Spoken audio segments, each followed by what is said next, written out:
Et je vous propose que l'on porte un autre regard sur ces enjeux, ces stratégies, les politiques inclusives face à la coopération, enjeux et stratégies, avec un regard autre, un regard académique, universitaire, avec Serge Ebersold. Vous êtes sociologue, professeur au CNAM et titulaire de la chaire Accessibilité.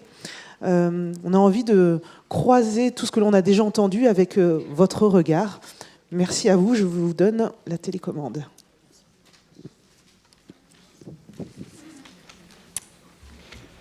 Bien, bonjour à toutes et à tous, et merci de me donner l'occasion d'échanger avec vous autour des politiques inclusives et de la question de la coopération, qui semble quelque chose de neuf, mais en préparant mon propos d'aujourd'hui, j'ai trouvé de vieux articles qui datent de la fin des années 80 et du début des années 90, où on corrélait l'insertion professionnelle au partenariat. Et puis après, on a corrélé l'insertion professionnelle au réseau, pour parler aujourd'hui de coopération.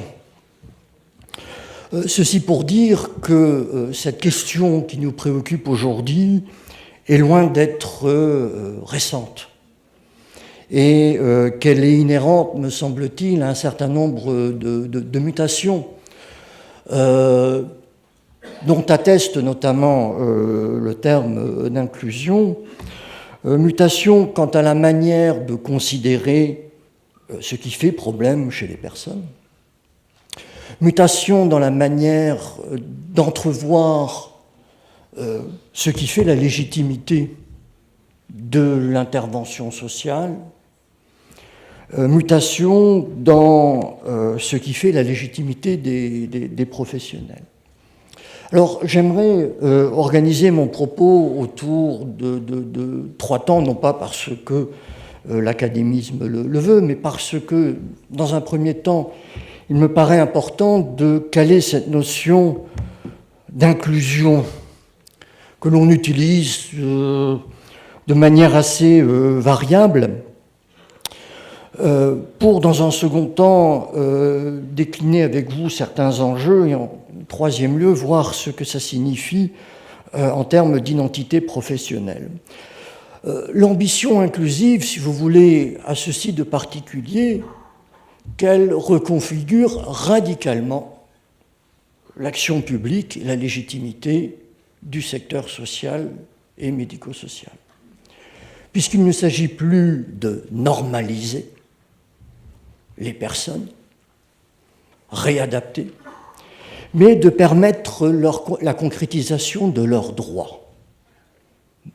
En d'autres termes, il ne s'agit pas de conduire A vers B, mais de construire les conditions permettant de concrétiser les droits de la personne.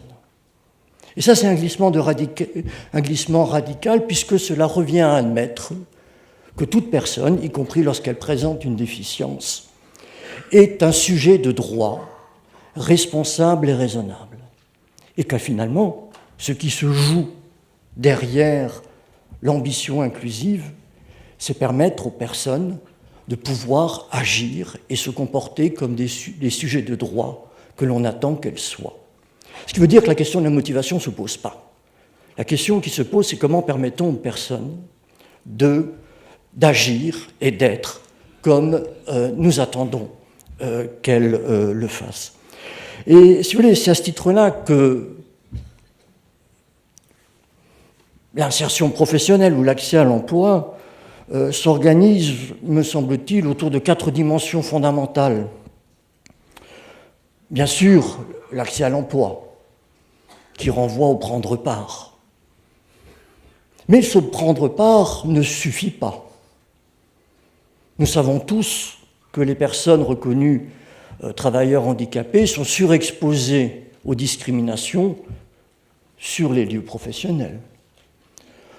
Dans le travail que j'ai mené sur la transition juvénile et qui est paru l'année dernière, il est intéressant de considérer que les personnes qui exerçaient une activité professionnelle avaient le même rapport à soi que les personnes qui étaient inactives dans l'emploi, Ce qui revient à dire que l'emploi qu'elles exerçaient n'était pas source de reconnaissance sociale. Autre dimension, ce qui fait que le prendre part, l'accès à l'emploi, est loin de suffire à concrétiser le droit. Si on se satisfait de l'accès, on est dans une acception mathématique de l'inclusion. A est inclus dans B, peu importe ce qu'il arrive à A, ceci étant l'affaire de B et de la manière dont il va penser A. Et c'est à ce titre-là, si vous voulez, qu'un autre enjeu qui traverse l'ambition inclusive, c'est celle du faire partie. Et cela revient à dire que l'ambition inclusive nous demande de nous interroger sur la possibilité que nous donnons aux personnes d'être reconnues légitimes dans la fonction qu'elles occupent. En quoi un élève est-il à même de satisfaire aux exigences du métier d'élève? En quoi un salarié est-il à même d'être vu et de se comporter comme un collègue? Ce qui revient à dire qu'il ne s'agit pas uniquement d'adapter les moyens à des besoins, mais de s'interroger sur la manière dont nos pratiques sont accessibles aux personnes, qu'il s'agisse des personnes présentant une déficience ou des autres personnes. Par exemple, la même enquête dont je parlais tout à l'heure à propos de la transition juvénile montrait que seuls 30% des personnes estimaient que les soutiens dont elles bénéficiaient leur permettaient d'exercer les mêmes tâches que les autres. Ce qui revient à dire que dans 70% des cas, on les soutenait, sans pour autant que ces soutiens leur permettent d'être vus comme un collègue ou vus comme un camarade par les autres. Mais là aussi, si vous voulez, si on ne se satisfait du faire partie, on oublie que, quelle que soit l'activité sociale dans laquelle on est inscrite, nous sommes conduits à prendre et assumer des responsabilités. Et c'est à ce titre-là que sécuriser les trajectoires, ce n'est pas uniquement assurer la continuité d'un parcours, parce que nous savons tous que la dynamique de transition est bien plus complexe qu'un 100 mètres, parce que si on dit qu'il s'agit d'assurer la continuité du parcours, on admet que finalement, les choses sont très linéaires. Or, c'est bien plus complexe que ça, puisque la transition vers l'emploi suppose, et on le verra tout à l'heure, la mobilisation d'une pluralité d'acteurs, la formation et la formation professionnelle, l'accompagnement professionnel, l'accompagnement social, etc. Et que les parcours peuvent être sinusoïdaux. Donc ce qui se joue dans la sécurisation des parcours, c'est permettre aux personnes de prendre et d'assumer des responsabilités. Car si on méconnaît cela, on oublie que les discontinuités qui résident dans le fait que les administrations ont des rythmes différents et que ces rythmes, de fait, sont source de discontinuité, mais ces discontinuités ont un effet invalidant.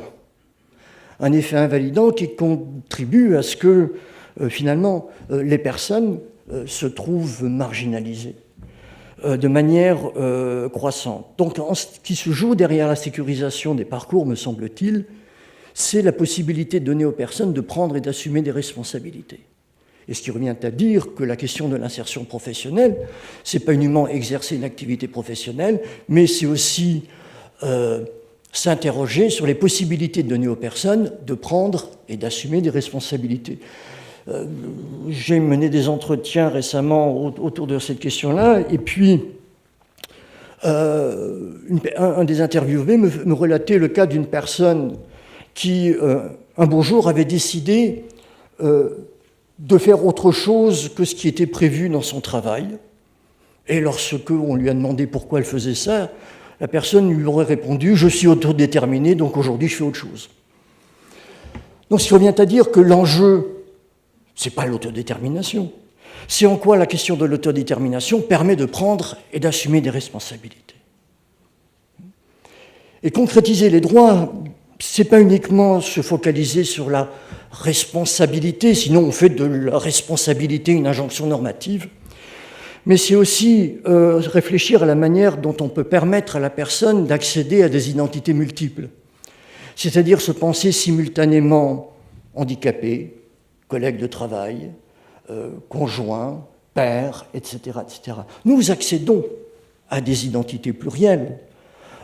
Lorsque, pour les personnes, c'est un peu plus compliqué parce que l'absence de coordination, le manque de coopération est source d'inaccessibilité. Et le manque de coopération et le manque de coordination inscrit le quotidien des personnes dans une logique programmatique. Tout doit être planifié, tout doit être programmé.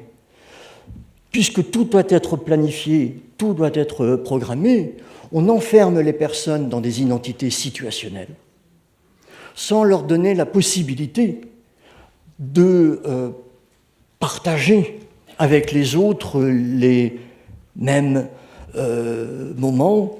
Je pense notamment lorsqu'il s'agit de travailler en groupe ou de sortir avec les collègues à l'issue du travail, etc. Mais ça nous prive aussi, nous, de penser les personnes compétentes. Si j'insiste là-dessus, c'est parce que ce glissement de perspective conduit à voir l'accès à l'emploi comme un processus transitionnel qui commence bien avant la fin de l'école ou la fin de la formation et qui se prolonge bien après l'accès à l'emploi ou l'entrée dans l'entreprise. Et ce processus transitionnel dépend de la mobilisation d'une pluralité d'acteurs, ça a été dit tout au long de cette matinée. Et quand on analyse ce qui fait l'insertion ou l'accès à l'emploi, on se rend compte que la probabilité d'accès à l'emploi des personnes est d'autant plus importante que les structures d'accompagnement ont un nombre important de partenaires. Parce que le volume de partenaires est ce qui va permettre effectivement d'arriver à répondre ou à particulariser les réponses. Mais ce n'est pas parce que l'on a un nombre important de partenaires que pour autant on va être à même de répondre aux particularités des personnes, de construire avec elles leur devenir. Et c'est à ce titre-là que, et c'est là que réside l'importance de la coopération. Il est important d'avoir de nombreux acteurs, mais aussi il est important d'avoir une multiplicité d'acteurs permettant de conjuguer les différentes dimensions, les dimensions sanitaires, les dimensions sociales, les dimensions professionnelles, de telle manière à ce que finalement ce qui se joue dans la construction de ces trajectoires répondent au mieux et de la manière la plus souple et la plus diversifiée aux exigences. Donc, c'est-à-dire que l'accès à l'emploi est un processus transitionnel qui suppose la mobilisation de nombreux acteurs et des acteurs venant d'horizons institutionnels et professionnels divers. Et c'est à ce titre-là, si vous voulez, que ce processus transitionnel trouve sa cohérence dans les formes d'interdépendance que l'on va créer pour légitimer le processus et les acteurs. C'est-à-dire que moi j'ai des problèmes avec cette rationalité qui consiste à opposer les individus aux environnements, parce que je n'arrive pas à penser des individus sans environnement et des environnements sans individus. Et que ce qui se joue fondamentalement dans l'accès à l'emploi, mais également dans la scolarisation ou dans d'autres dimensions, c'est les formes d'interdépendance que l'on va créer à titre individuel, mais aussi à titre institutionnel. Et là, je suis en train de mener une recherche sur les mutations du spécialisé en Europe, et il est extrêmement intéressant d'observer que les pays où l'ambition inclusive s'est concrétisée de la manière la plus proche des principes revendiqués sont des pays où la transformation du spécialisé en centre ressources s'est faite à l'échelon de territoire, et que finalement ce qui allait permettre la concrétisation des droits, c'est la manière dont les différentes formes de soutien, c'est-à-dire soutien aux régions, aux acteurs des régions, soutien aux acteurs des municipalités, soutien aux entreprises, etc., allaient se conjuguer et se compléter les unes par rapport aux autres. Parce que les pays où la transition professionnelle est pensée uniquement au regard du soutien aux personnes sont aussi les pays pour lesquels l'ambition inclusive se concrétise le moins aisément. Ce qui revient à dire que ce qui se joue fondamentalement dans ce processus transitionnel, c'est la manière dont on va permettre à l'ensemble des acteurs d'être à même de se saisir des principes inclusifs pour penser quelque chose qui est de l'ordre de la transition et construire les formes d'interdépendance. Ce qui veut dire que finalement, le processus transitionnel est largement dépendant des accords que concluent les différentes parties sur le sens de l'action entreprise. Et ça, c'est extrêmement important parce que l'insertion professionnelle, ça ne se décrète pas. L'insertion professionnelle, ça se légitime. Et tout le travail, toute la dynamique de coopération porte finalement sur la création d'un espace à travers lequel les uns et les autres vont s'accorder sur le sens même de l'action menée. Mais le problème, si vous voulez, c'est que la coopération, c'est loin d'être évident. Pourquoi ? Parce que personne n'est obligé de travailler avec qui que ce soit. C'est-à-dire que quand on travaille dans une même entreprise, dans une même organisation, la division des tâches, la distribution des rôles, etc., nous conduit à travailler ensemble, de fait. Pas forcément avec plaisir, pas forcément de manière optimale, mais on est obligé de le faire. Il y a au moins des réunions, etc. Là, dans les systèmes ouverts, personne n'est obligé de travailler avec qui que ce soit. Ce qui revient à dire que la coopération est un enjeu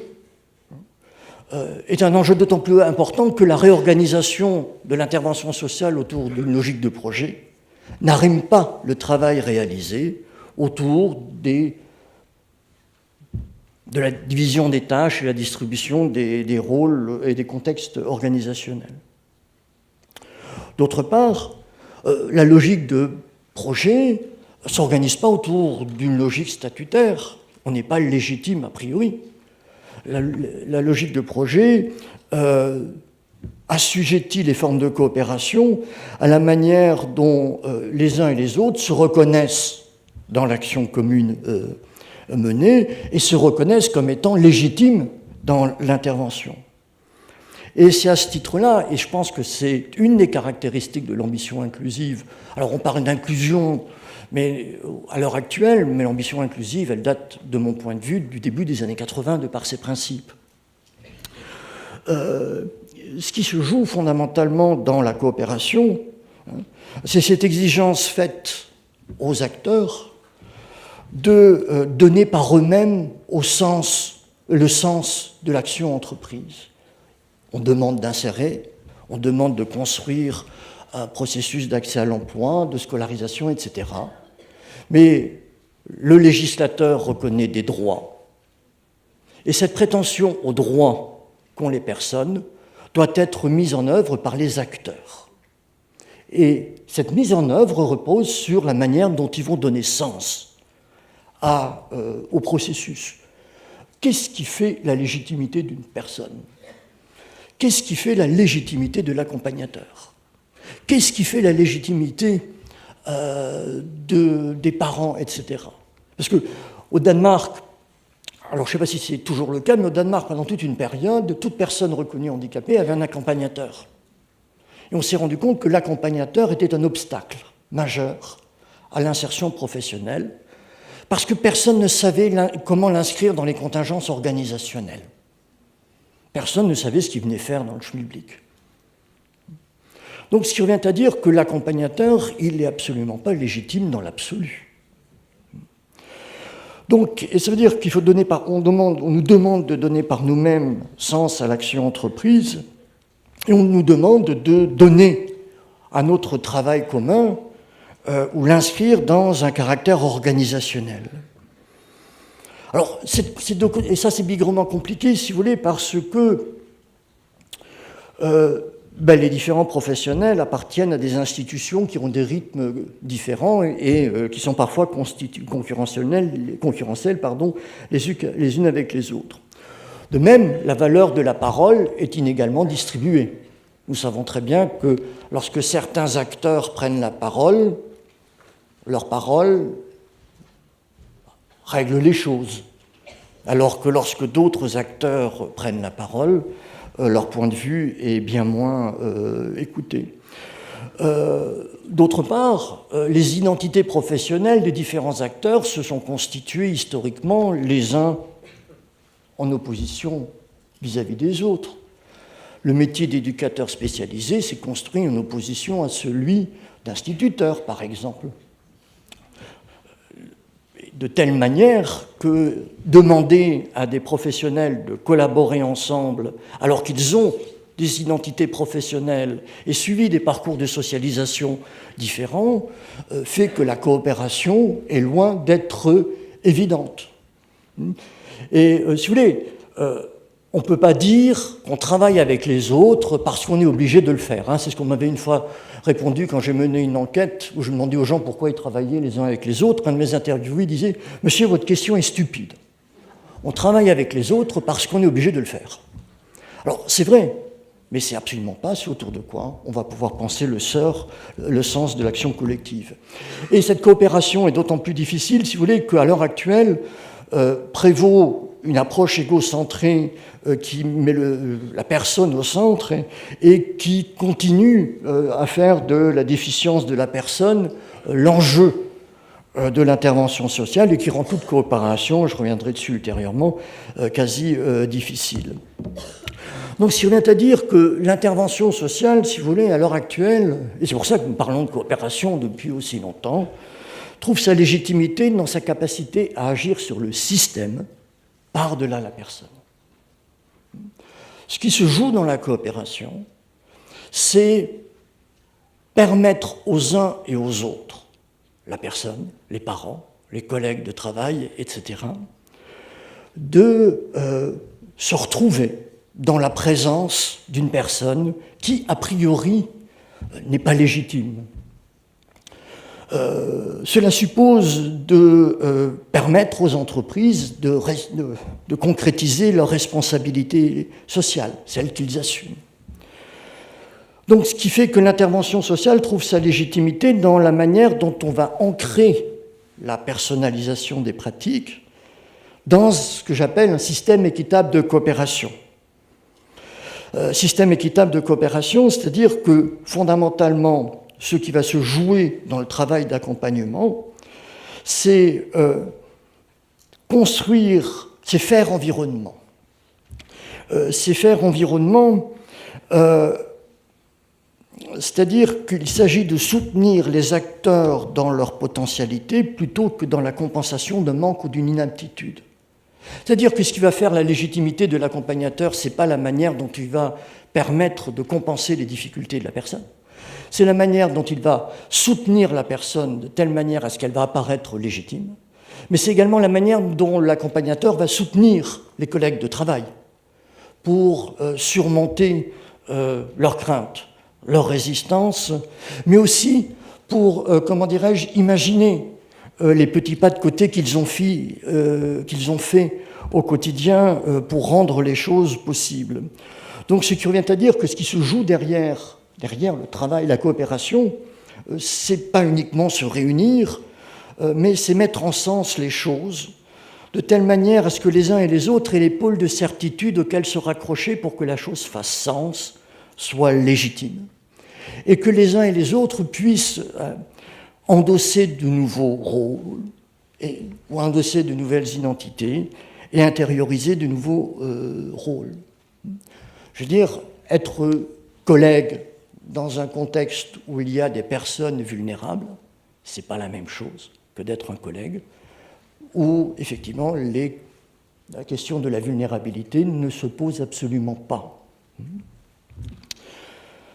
Donc ce qui fait que, si vous voulez, la coopération, moi je la définis assez volontiers comme étant l'action conjointe autour d'une œuvre commune, qui est menée en réciprocité par les différents acteurs en présence et dans une perspective de reconnaissance mutuelle. Et pour cela, ce qui se joue dans la coopération, c'est tous les ajustements à travers lesquels on va légitimer les actions des uns et des autres. Qu'est-ce qui fait la légitimité d'une personne présentant une déficience dans une entreprise? On peut l'appeler personne en situation de handicap. Mais non, c'est ce qu'on a fait depuis une quinzaine, vingtaine d'années, mais visiblement, ça a eu un succès relativement mitigé, puisque maintenant on parle de personnes en situation de handicap mental, de personnes en situation de handicap physique. Donc ce que je veux dire, ce n'est pas le changement d'appellation qui va permettre de légitimer la personne, mais c'est la manière dont on va l'inscrire dans un contexte organisationnel, dans un contexte fonctionnel.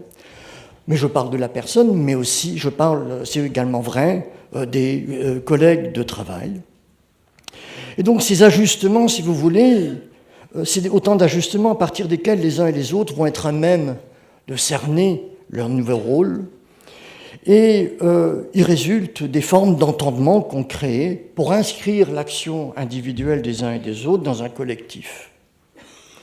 Et c'est pour ça que je disais qu'on n'est pas dans une logique de placement.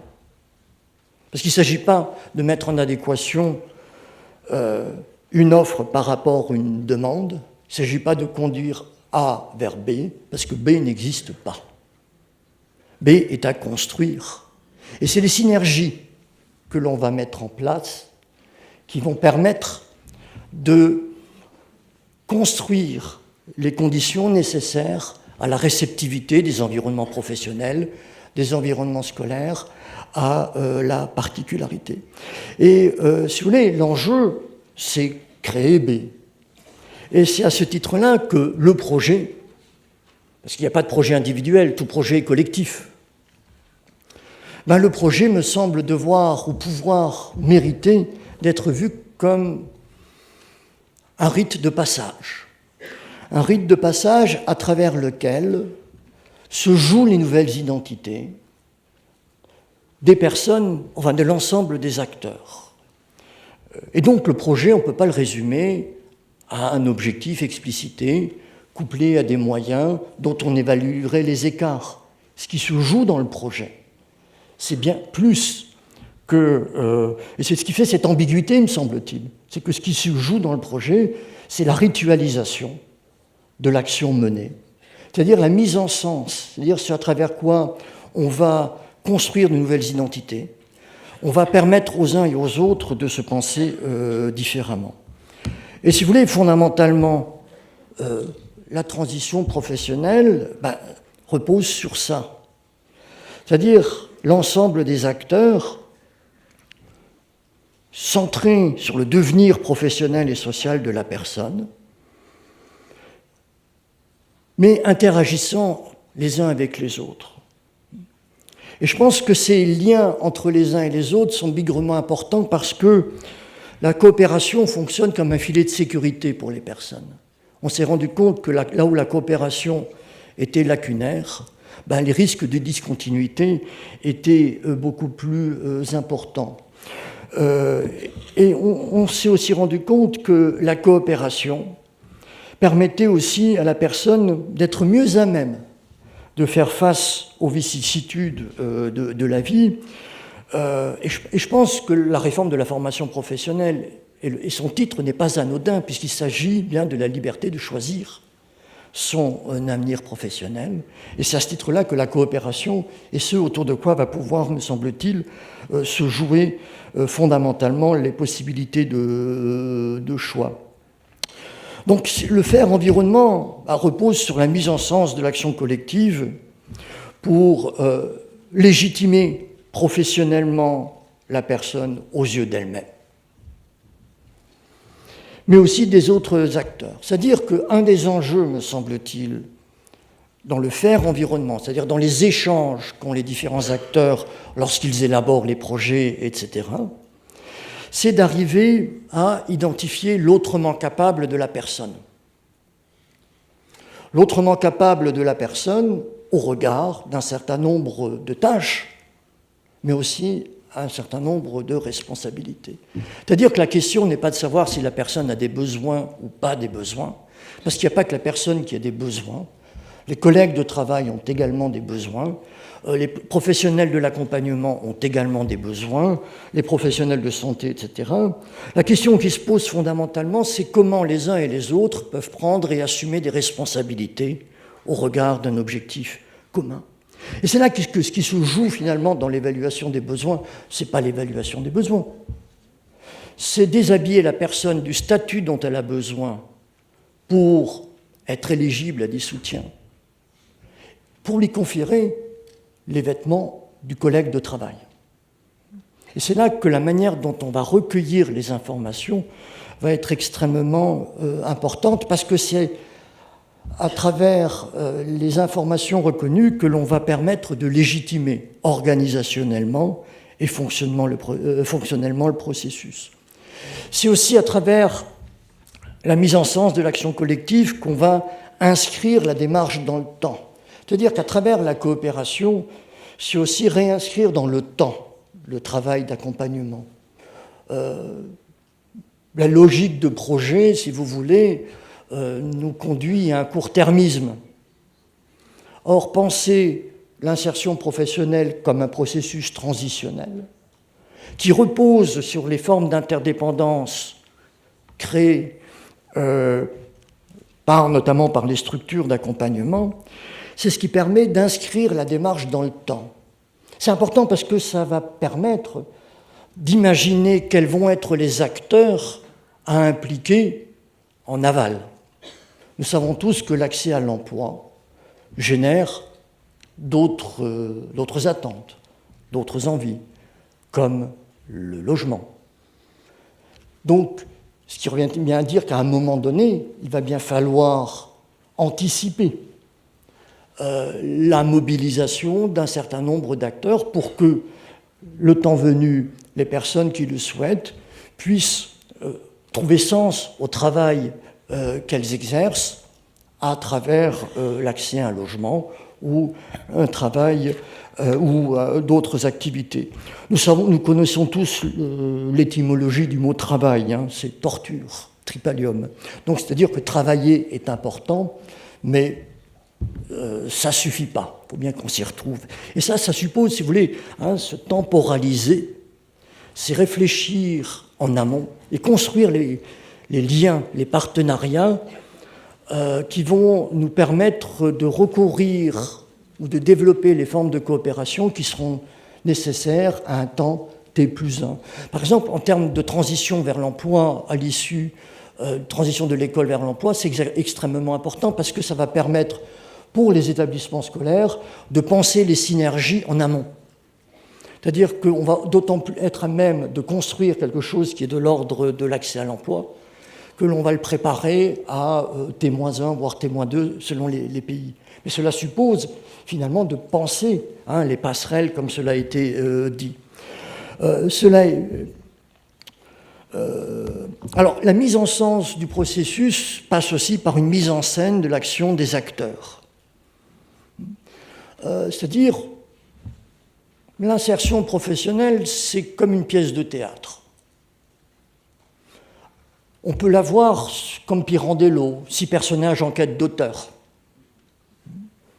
De fait, cela revient à dire, les formes les plus cloisonnées reviennent à ça, si vous voulez, puisque chacun est là, mais personne ne sait exactement ce qu'il doit faire, quand il doit faire, à qui il doit faire appel, etc., etc. Donc ce qui se joue, me semble-t-il, à travers la coopération, c'est réfléchir à la manière dont les uns et les autres vont pouvoir prendre leurs responsabilités, exercer leur rôle par-delà la division des tâches, etc.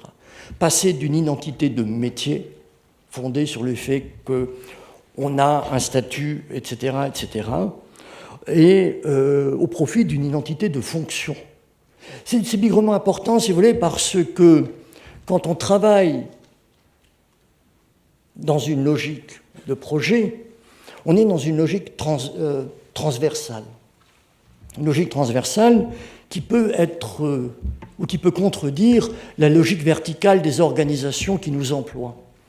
Et il n'est pas rare que la coopération nous amène les uns et les autres à faire des grands écarts, c'est-à-dire à devoir nous positionner sur un certain nombre de choses vis-à-vis desquelles il n'est peut-être pas possible de se positionner aussi aisément parce que on doit en référer à la hiérarchie, etc., etc. Ce qui revient à dire que si on ne réfléchit pas à la manière dont l'action des uns et des autres va pouvoir être mise en cohérence, et on ne réfléchit pas aux formes de complémentarité entre les uns et les autres, il y a de fortes chances que certains professionnels impliqués dans le projet ne soient pas à même d'être les acteurs qu'ils soient. Donc alors, si vous voulez, ce qui se joue fondamentalement dans la coopération, ça suppose de réfléchir à qui fait quoi. Comment fait-on ce que l'on fait? C'est-à-dire qu'il s'agit de faire organisation d'une certaine manière.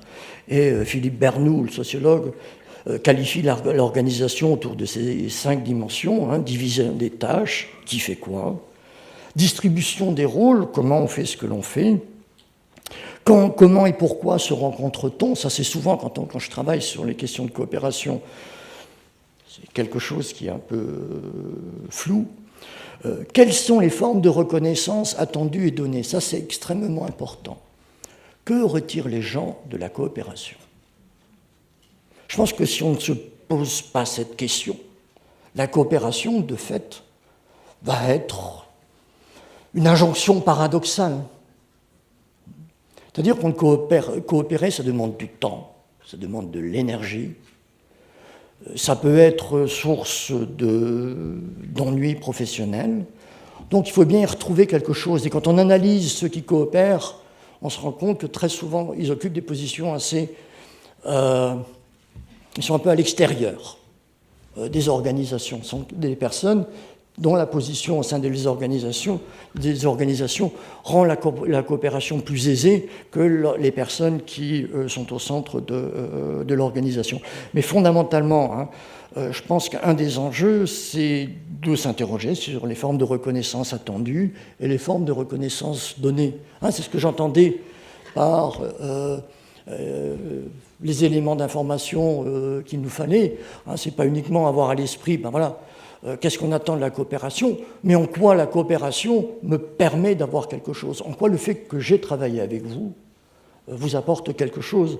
Parce que moi, il m'est déjà arrivé de rencontrer des partenaires qu'on m'avait recommandés comme étant des partenaires, et les partenaires disent « Non, on n'est pas partenaires. Oui, on travaille avec ces structures, mais non, on n'est pas partenaires. On travaille occasionnellement. » Mais pourquoi? Mais parce qu'ils ne s'y retrouvent absolument pas. Et parce qu'on ne s'interroge absolument pas sur la manière dont on s'y retrouve. Et effectivement, la question du pilotage me paraît extrêmement importante. Alors, j'aimerais conclure en corrélant, si vous voulez, cet impératif de coopération que porte en elle l'ambition inclusive à une reconfiguration de la légitimité des professionnels.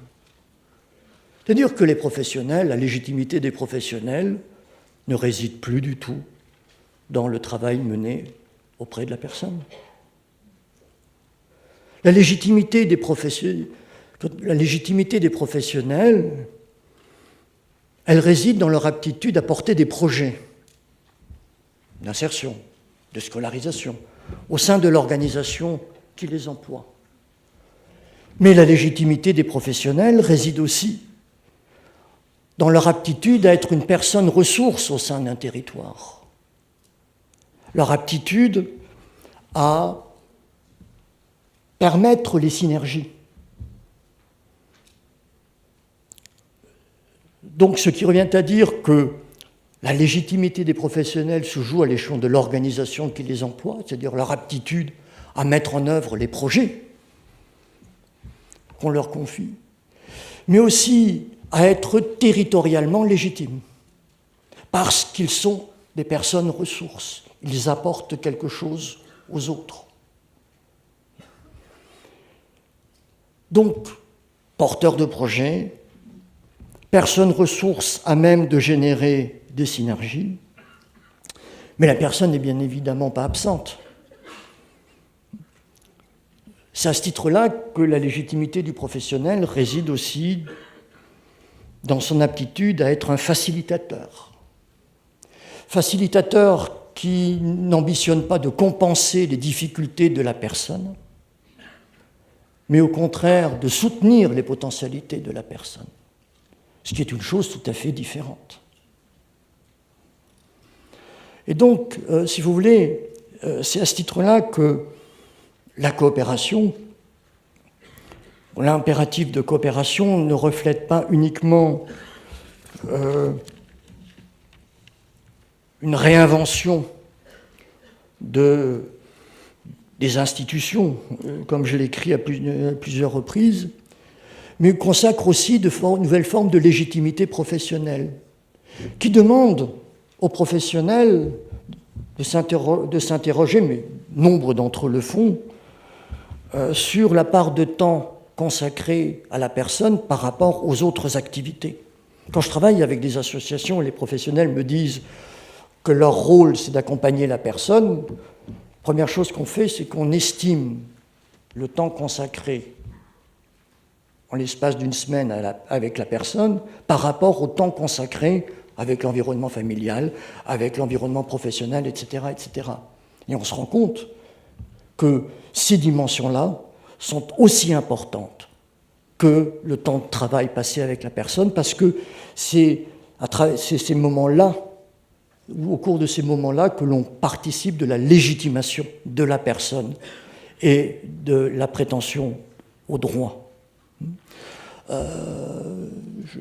Je pense que c'est extrêmement important à avoir à l'esprit, parce que ça veut dire que le faire savoir est devenu un savoir-faire.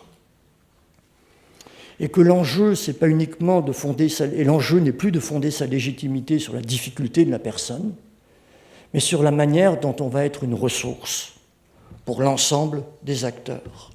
Et être une ressource pour l'ensemble des acteurs, c'est participer de la légitimation du processus et des acteurs au cours de ce processus. Voilà, et c'est à ce titre-là, si vous voulez, que dans le travail que je mène avec les associations, on s'est rendu compte que mettre le devenir de la personne au centre, c'est ce à travers quoi on va pouvoir penser l'autrement capable de la personne, mais aussi l'autrement capable des professionnels.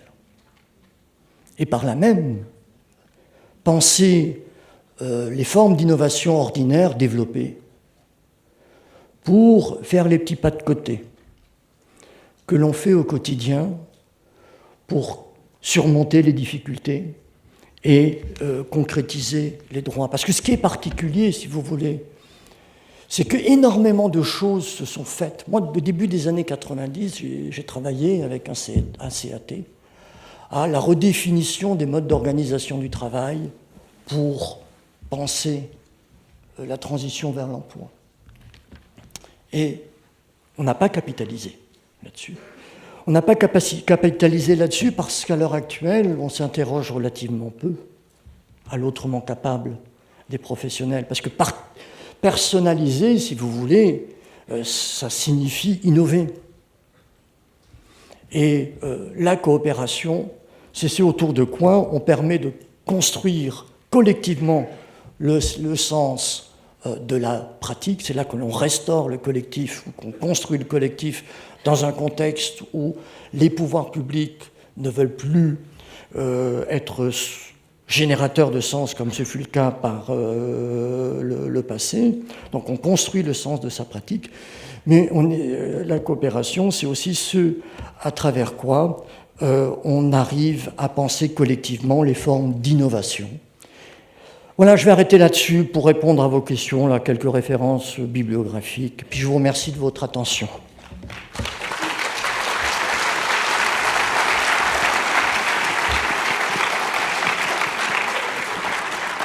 Merci à vous, Serge Ebersold, pour ces propos extrêmement éclairants de mon point de vue. Vous avez rappelé avec force que oui, l'enjeu c'est de concrétiser des droits, c'était essentiel de le rappeler. Et puis, alors évidemment, je me tourne vers vous, un micro est à votre disposition, n'hésitez pas à vous signaler à moi pour intervenir. En tout cas, j'ai le sentiment que ce repositionnement des enjeux de la coopération, ce que l'on met au centre et ce que l'on met en satellite autour pour réaliser ces droits, ça nécessite une certaine agilité, pour utiliser un terme à la mode, mais en tout cas, ça ne peut se réaliser qu'à des échelles de territoire qui sont à un maximum de proximité pour faire ce système, ces écosystèmes de coopération. Parce que vous le disiez, il peut y avoir, parfois, ça peut s'affronter à la verticalité de certains processus, de dispositifs, et ce pas de côté, il est sans doute plus facile de le faire au plus près. Mais je crois que c'est là que la notion d'interdépendance est essentielle, si vous voulez. Parce que l'action territorialisée, elle existe, elle a toujours existé. La question, c'est comment, finalement, cette action territorialisée, ou quelles sont les formes d'interdépendance que cela va permettre. En quoi la force et la cohésion des liens entre les différents acteurs permettent de construire le filet de sécurité à partir duquel on va permettre à la personne de cheminer et les formes d'entendement à partir desquelles les uns et les autres vont pouvoir se raccrocher, si vous voulez, à des pôles de certitude leur permettant de prendre des risques. L'insertion professionnelle, c'est une prise de risque. Mais, si vous voulez, il n'est pas rare que les professionnels soient dans la position du bricoleur héroïque. Alors, Lévi-Strauss a fait l'éloge du bricolage, mais c'est un bricolage qu'il a analysé dans des sociétés fortement structurées. Résumer ou demander aux professionnels d'être en permanence des bricoleurs héroïques, c'est particulièrement épuisant. Et c'est aussi invalidant. C'est-à-dire, c'est ce qui les conduit à se réfugier dans la déficience de la personne. Pour faire simple, et c'est ce que me répondent souvent les professionnels avec qui je travaille quand je les titille, il faut quand même être sérieux, c'est eux qui ont un problème, pas nous. Or, justement, non. Ce que montre le travail que j'ai réalisé avec des associations, c'est qu'effectivement, réfléchir à la ressource collective que l'on apporte en tant que sens ressource à travers cette mise en sens et cette mise en scène des uns et des autres, c'est quitter la position du pirate pour endosser celle du corsaire. Un pirate, ça se pend. Un corsaire peut avoir des statuts érigés. C'est extrêmement important parce que ça renvoie à la légitimité. Il est quand même force d'observer que dans les dispositifs d'insertion, depuis 20-30 ans, il y a un turnover extrêmement fort.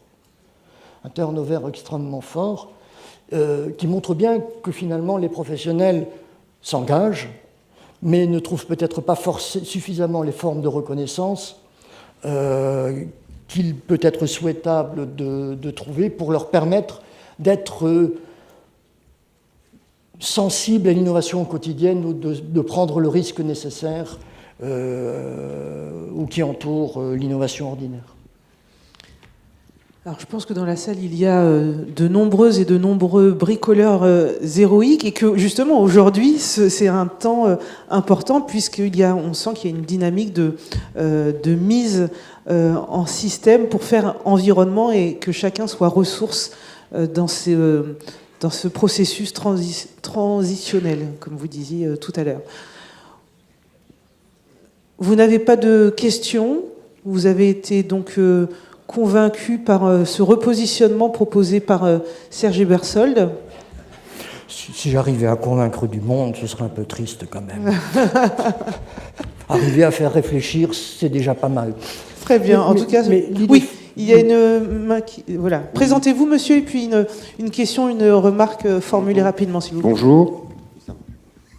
Bonjour, Thierry Chemin, directeur adjoint du CRP EPNAC Jean l'Herménie en Seine-Maritime. Vous parliez de travail collaboratif.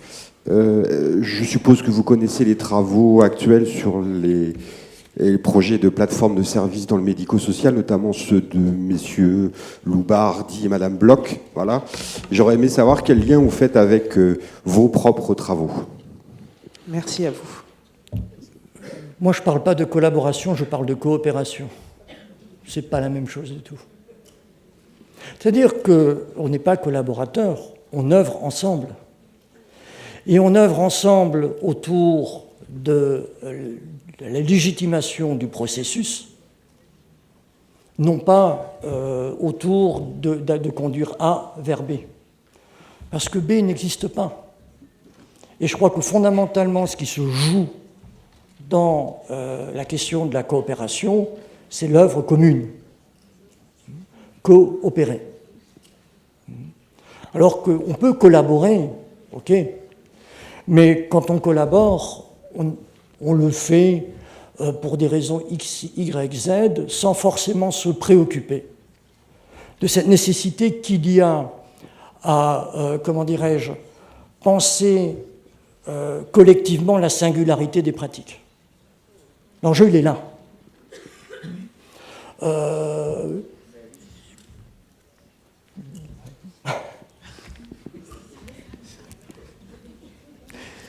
Donc, ce qui fait que je pense que la notion de coopération est fondamentale.